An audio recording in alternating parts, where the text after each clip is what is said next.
Hello and welcome to this edition of Back in History. In this edition, we bring to you the story of the day Abacha died. Abacha was a general in the Nigerian army. Abacha had seen several stages of Nigeria's history and development, and is even said to have participated actively in all the military coups in Nigeria except one, the Major Chukwuma Kaduna Nzegu coup of January 1966. Every other coup in Nigeria had Abacha in active participation. At some point in the history of Nigeria, Abacha was a kingmaker. He was a very patient military officer who was not in a hurry to make himself president, but he had his eyes on the presidency. And when the time became right for him in 1993, he toppled interim President Ernest Shenekan and announced himself as the military head of state of Nigeria. He went on to rule Nigeria till June 1998, when he died in office. His death gave rise to many theories. A certain theory said that he was poisoned to death by Indian women of easy virtue who are said to have been imported into the Aso Rock villa for Abacha's pleasure. There is also the theory that said that he was killed by a close friend of his. There is another theory that said that he was killed by operatives that came to Nigeria a day before in the entourage of Yasser Arafat. There is also the theory that said that he died of cardiac arrest. Another theory said he died of natural causes. Whatever the truth may be, what is indisputable is the fact that General Sani Abacha died in the wee hours of 9th June 1998.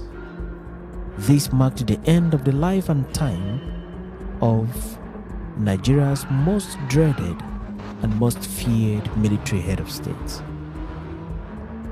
Perhaps the version of the story, as told by Major Al-Mustafa, Abacha's chief security officer, might be the most reliable version of the story of Abacha's death.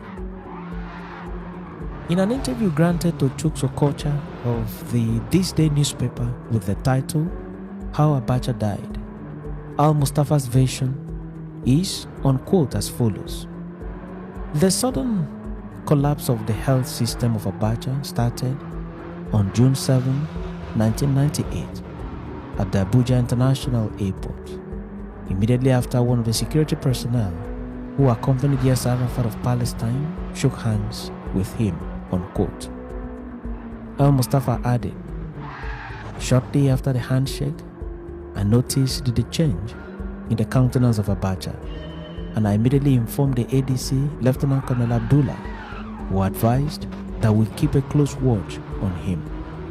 Later in the evening, his doctor came around and administered injection on him.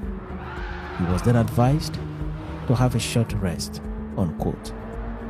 He stated further, I left the villa and went back home to rest.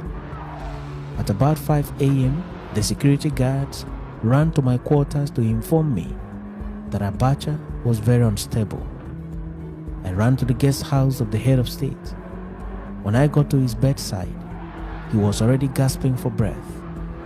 I immediately called Abacha's personal physician, Dr. Wali, who arrived at the villa in 8 minutes and gave Oga 2 doses of injection, one at the heart and another on the neck. This did not work. The head of state at this time had turned very cold. The doctor then told me that the head of state was dead, unquote. Al-Mustafa added further, the story that my boss died on women is not true. It is a great lie.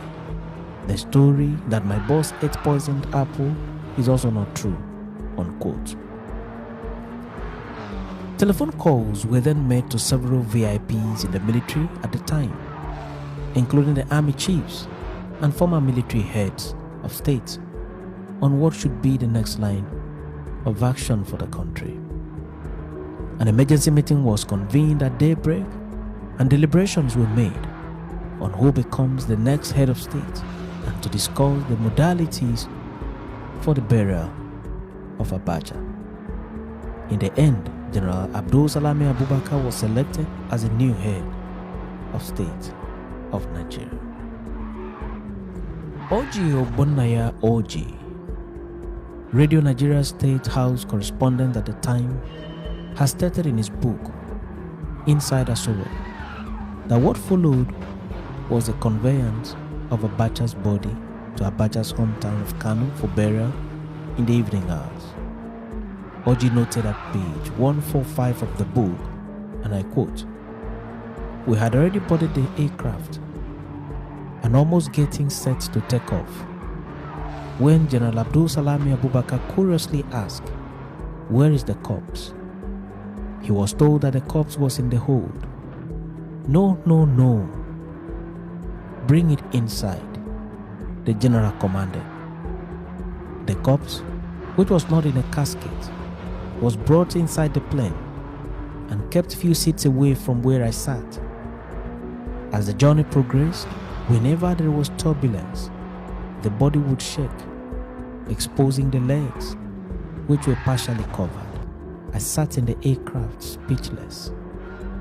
My reflections were on life, death, power, influence, and the vanity of human desires." End of quote. The presidential jet touched down in Kano, and the remains of the head of state was conveyed in a motorcade to the Kano Central Mosque and then to his family compound, and the body was laid in the Abacha family mosque and then committed to Mother Earth in accordance with Islamic rites. The burial ended at about 10:05 p.m. His death and burial brought to an end an era in the post-colonial history of Nigeria. For some, Abacha was a good man. For others, he was a brutal dictator. Abacha was survived by a wife, Mariam, and 8 children.